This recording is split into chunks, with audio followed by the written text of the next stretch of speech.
But let's see here. So Jake Gyllenhaal, he got in trouble, but apparently he is disputing it. He's saying it didn't happen. Allegedly, he was doing Pepe Le Pew voices during rehearsal. He would only rehearse in Pepe Le Pew. He wouldn't let anybody have red cars.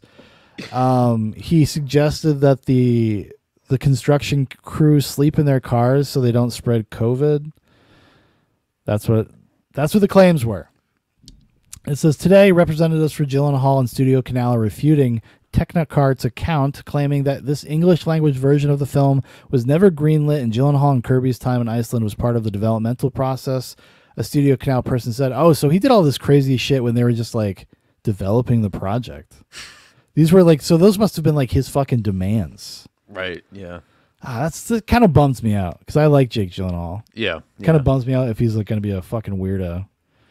I mean, of course he is. They're all fucking weirdos. What am I talking about? Creative differences are very normal, if unfortunate. Regularities in film development. In this case, there were concerns which simply could not be overcome despite great efforts on both sides.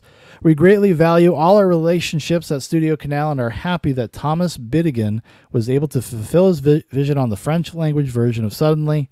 We remain deeply committed to our working partnership with both Thomas Bidegain and Jake Gyllenhaal, with whom we have always enjoyed a very strong creative relationship.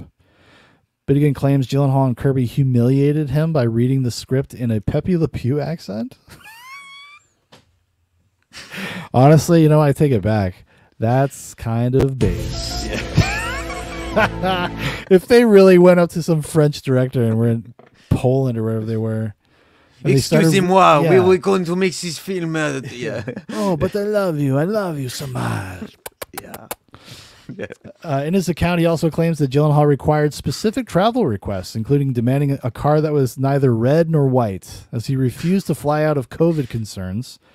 Strangely, Bidegain also makes notes of how concerned Gyllenhaal was about catching COVID in 2021, when the trip occurred, and mocked the actor for refusing to take off his mask, arguing the virus wasn't an issue in Iceland.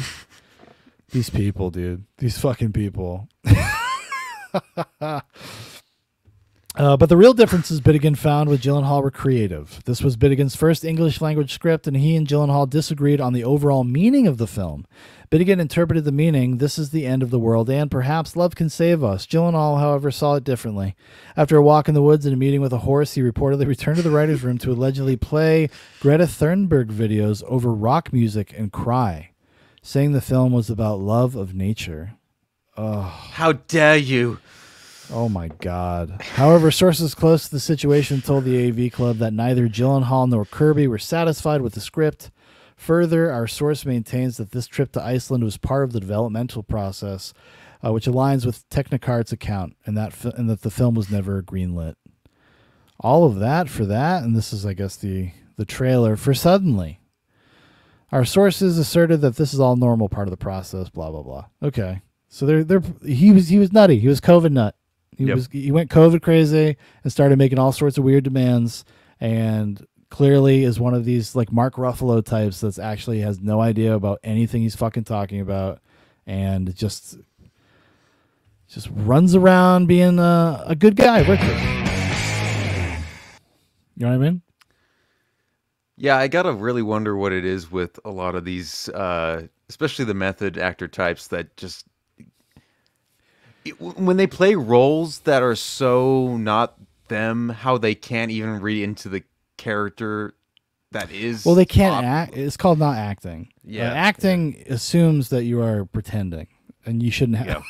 Well, did you ever hear the story about Laurence Olivier and Dustin Hoffman on the set of Marathon Man? Oh, yes. Have you heard this story? When he's just like, Dustin Hoffman's trying to impress him, oh, I stayed up for 2 days, and... I'm going really method, and I want you to go as hard as you can. And Laurence Olivier just stops him and says, yeah, but Dusty, have you ever just thought about acting? Yeah. You know what I'm saying? Right. Austin says, brah.